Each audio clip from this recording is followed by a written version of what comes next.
ये कहानी रात को सोने से पहले घर में सबको सुनाई। सेवाराम और मोतीलाल दो घनिष्ठ मित्र थे।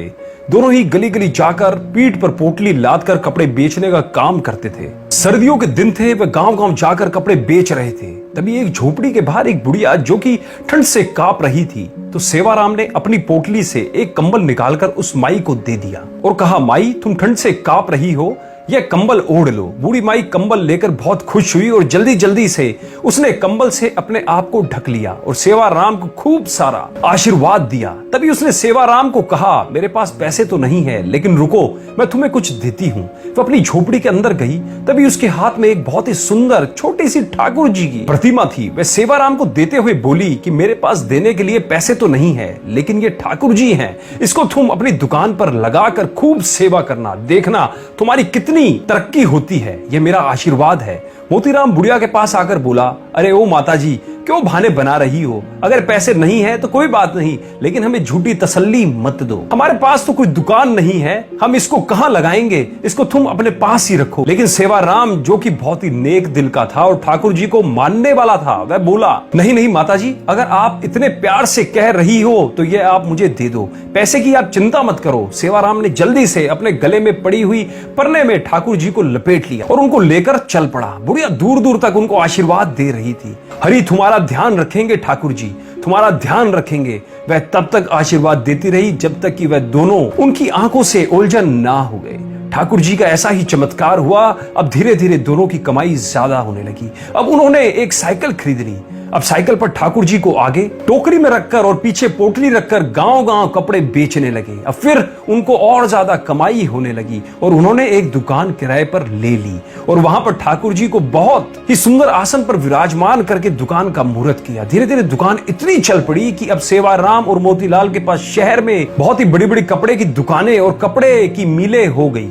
एक दिन मोतीलाल सेवाराम को कहता है कि देखो, आज हमारे पास सब कुछ है, यह हम दोनों की मेहनत का नतीजा है। लेकिन सेवाराम बोला, नहीं नहीं, हम दोनों की मेहनत के साथ साथ यह हमारे ठाकुर जी, हमारे हरि की कृपा है।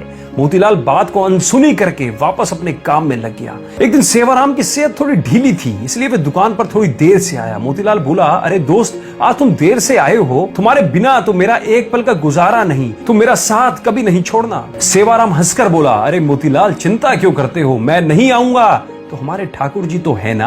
यह कहकर सेवाराम अपने काम में लग गया। पहले दोनों का घर दुकान के पास ही होता था, लेकिन अब दोनों ने अपना घर दुकान से काफी दूर ले लिया। अब दोनों ही महल नुमा घर में रहने लगे। दोनों ने अपने बच्चों को खूब पढ़ाया लिखाया। सेवाराम के दो लड़के थे, दोनों की शादी कर दी थी और मोतीलाल के एक लड़का और एक लड़की थी। मोतीलाल ने अभी एक लड़के की शादी की थी, अभी उसने अपनी लड़की की शादी करनी थी। सेहत ढीली होने के कारण सेवाराम अब दुकान पर थोड़े विलंब से आने लगा। तो एक दिन वह मोतीलाल से बोला, अब मेरी सेहत ठीक नहीं रहती, क्या मैं थोड़े विलंब से आ सकता हूं? मोतीलाल ने कहा, हाँ भैया, तुम विलंब से आ सकते हो, लेकिन आया जरूर करो, मेरा तुम्हारे बिना दिल नहीं लगता। फिर अचानक एक दिन सेवाराम 12 बजे के करीब दुकान पर आया, लेकिन आज उसके चेहरे पर अजीब सी चमक थी, चाल में एक अजीब सी मस्ती थी, चेहरे पर अजीब सी मुस्कान थी। वह आकर गद्दी पर बैठ गया।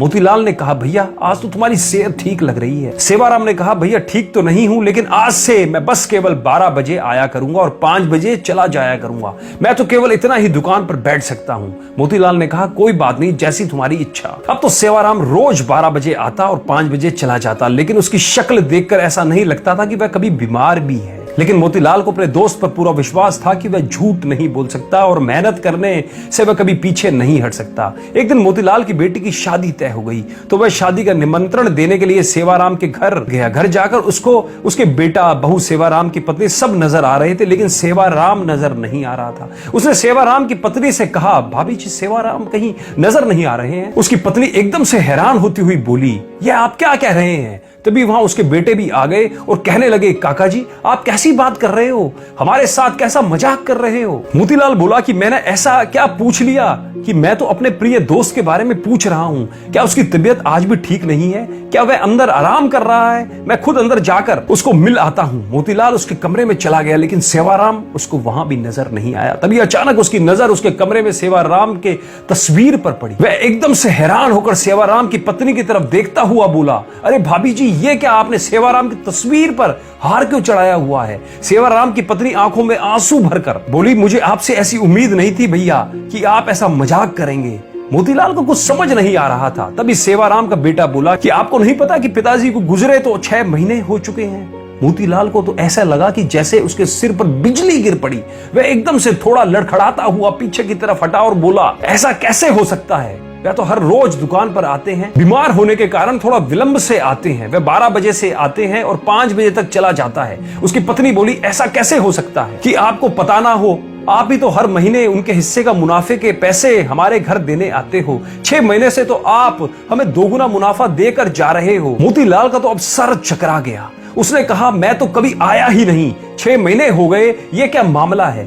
तभी उसको सेवाराम की कही बात याद आई, मैं नहीं रहूंगा तो मेरे हरि है ना, मेरे ठाकुर जी है ना, वहां आएंगे। मोतीलाल को जब ये बातें याद आई तो वह जोर जोर से रोने लगा और कहने लगा, हे ठाकुर जी, हे हरि, आप अपने भक्तों के शब्दों का कितना मान रखते हो, जो कि अपने विश्राम के समय मंदिर के पट 12 बजे बंद होते हैं और 5 बजे खुलते हैं। और आप अपने भक्तों के शब्दों का मान रखने के लिए कि मेरे हरि आएंगे, मेरे ठाकुर जी आएंगे, तो आप अपने आराम के समय मेरी दुकान पर आकर अपने भक्तों का काम करते थे।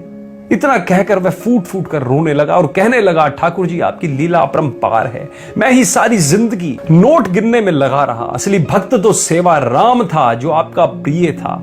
आपने उसको अपने पास बुला लिया और उसके शब्दों का मान रखने के लिए आप उसका काम खुद स्वयं कर रहे थे और उसके हिस्से का मुनाफा भी उसके घर में मेरे रूप में पहुंचा रहे थे। इतना कहकर वह भागा भागा दुकान की तरफ गया और वहां जाकर, जहां पर ठाकुर जी जिस गद्दी पर आकर बैठते थे, जहां पर अपने चरण रखते थे, वहां पर जाकर गद्दी को अपने आंखों से, मुंह से चूमता हुआ, चरणों में लौटता हुआ जार जार रोने लगा और ठाकुर जी की जय जयकार करने लगा। दोस्तों, ठाकुर जी तो हमारे ऐसे ही हैं। सेवाराम को उन पर विश्वास था कि मैं ना रहूंगा तो भी मेरे ठाकुर जी मेरा सारा काम संभालेंगे। दोस्तों, विश्वास से तो बेड़ा पार है, इसलिए हमें हर काम उस पर विश्वास रखकर अपनी डोर उसी पर छोड़ देनी चाहिए। दोस्तों, जिनको अपने भगवान पर, अपने परमात्मा पर, अपने इष्ट देव पर पूर्ण विश्वास है, वे उनकी डोरी कभी भी नहीं अपने हाथों से छूटने देते। तो एक बार कमेंट में जय हो ठाकुर महाराज की, जय हो हरि की, जय हो कृष्ण कन्हैया लाल की जरूर लिखें।